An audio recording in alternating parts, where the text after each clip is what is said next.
सोचिए, हिमालय की बर्फीली चोटियों के बीच एक झील जो सदियों से एक बहुत ही गहरा और सच कहूं तो एक डरावना राज अपने अंदर छुपाए हुए है। चलिए आज उसी राज से पर्दा उठाते हैं। और वो राज क्या है? सवाल सीधा सा है। भारत की एक झील में आखिर 800 कंकाल क्या कर रहे हैं? कौन थे ये लोग और यहाँ पहुंचे कैसे? 800, और ये तो बस एक अंदाजा है, शायद उससे भी ज्यादा। जरा सोचकर देखिए, एक ही जगह पर इतने सारे इंसानी कंकाल, मतलब ये कोई छोटी मोटी बात तो बिल्कुल नहीं है। इसी वजह से तो ये खोज इतनी चौंकाने वाली है। तो इस जगह का नाम है रूपकुंड झील। ये भारतीय हिमालय में बहुत, मेरा मतलब बहुत ही ज्यादा ऊंचाई पर है, एक बर्फीली ग्लेशियर वाली झील। और इसी के किनारे पर मिले हैं ये सैकड़ों पुराने कंकाल। और सबसे अजीब बात जानते हैं क्या है? ये कोई एक बार नहीं हुआ कि किसी को कंकाल मिल गए और बात खत्म। नहीं, ये तो हर साल होता है। हर गर्मी में जैसे ही वो मोटी बर्फ की चादर पिघलना शुरू होती है ना, ये भयानक नजारा फिर से सबके सामने आ जाता है। तो सवाल वही है, आखिर इन कंकालों की कहानी है क्या? अच्छा, सबसे पहले उस कहानी की बात करते हैं जो सालों से बल्कि दशकों से लोग सच मानते चले आ रहे थे। वहां के लोग और कई एक्सपर्ट्स भी सब यही मानते थे कि ये किसी बहुत बड़ी भयानक लड़ाई में मारे गए सैनिकों की हड्डियां हैं। मतलब एक पूरी सेना यहां खत्म हो गई। सुनने में तो काफी सीधी सादी कहानी लगती है ना। एक लड़ाई हुई, सैनिक मारे गए, बात खत्म। पर क्या सच में ये मामला इतना सीधा था? और बस यहीं पर कहानी में एक नया मोड़ आता है। एंट्री होती है साइंस की, और साइंस अपने साथ एक ऐसा सच लेकर आया जिसने इस पूरी पहेली का रुख ही बदल कर रख दिया। अब जरा इस टाइमलाइन पर गौर कीजिए। ये घटना हुई थी कोई 9वीं सदी के आसपास। कंकाल दुनिया के सामने आए 20वीं सदी में, और इनकी डीएनए टेस्टिंग हुई जाकर 21वीं सदी में। मतलब घटना और उसकी सच्चाई पता लगने के बीच सदियों का फासला है।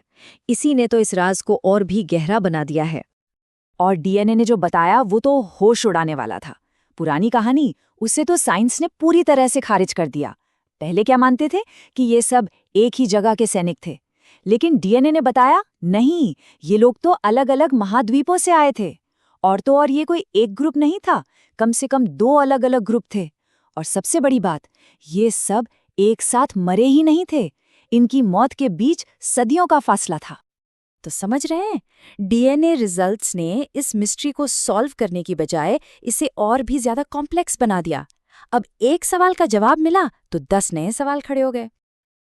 अब ये देखिए, ये और भी दिलचस्प है। जेनेटिक जांच में पता चला कि कुछ लोग तो साउथ एशियन थे, मतलब भारत और आसपास के इलाकों से। ये तो ठीक है, समझ आता है। लेकिन असली झटका तो तब लगा जब पता चला कि दूसरा ग्रुप यूरोप या मेडिटेरेनियन इलाके का था। मतलब सोचिए, हिमालय की उन वीरान ऊंचाइयों पर दुनिया के दूसरे कोने से आए लोग आखिर कर क्या रहे थे? तो अब जो नई तस्वीर हमारे सामने थी वो कुछ ऐसी थी। एक ग्रुप जो यहीं भारतीय उपमहाद्वीप का था, और दूसरा ग्रुप जो हजारों मील दूर, शायद ग्रीस या क्रीते से आया था। और ये दोनों ग्रुप एक ही समय पर नहीं, बल्कि सदियों के अंतर पर उस झील तक पहुंचे थे। तो सबसे बड़ा सवाल अब ये बन गया था कि आखिर ऐसी क्या वजह थी जो इन दो बिल्कुल अलग अलग दुनिया के लोगों को अलग अलग समय पर एक ही सुनसान जगह पर खींच लाई। तो कुल मिलाकर बात यह है कि रूपकुंड झील का रहस्य सुलझने की जगह और भी गहरा हो गया है। साइंस ने एक पहेली सुलझाई तो 10 नई पहेलियां हमारे सामने लाकर रख दी। हाँ, ये सच है कि विज्ञान ने वो पुरानी लोकल कहानियों को तो गलत साबित कर दिया, लेकिन वो आखिरी जवाब, वो फाइनल आंसर, वो हमें नहीं दे पाया। आज भी ये एक अनसुलझी पहेली ही है जिसका सच शायद वक्त की धुंध में कहीं खो गया है। तो सवाल आज भी वही है, रूपकुंड का ये रहस्य आखिर सुलझेगा कब? या फिर ये एक ऐसा सवाल है जिसका जवाब हमेशा हमेशा के लिए उसी बर्फीली झील की खामोश गहराइयों में ही दफन होके रह जाएगा।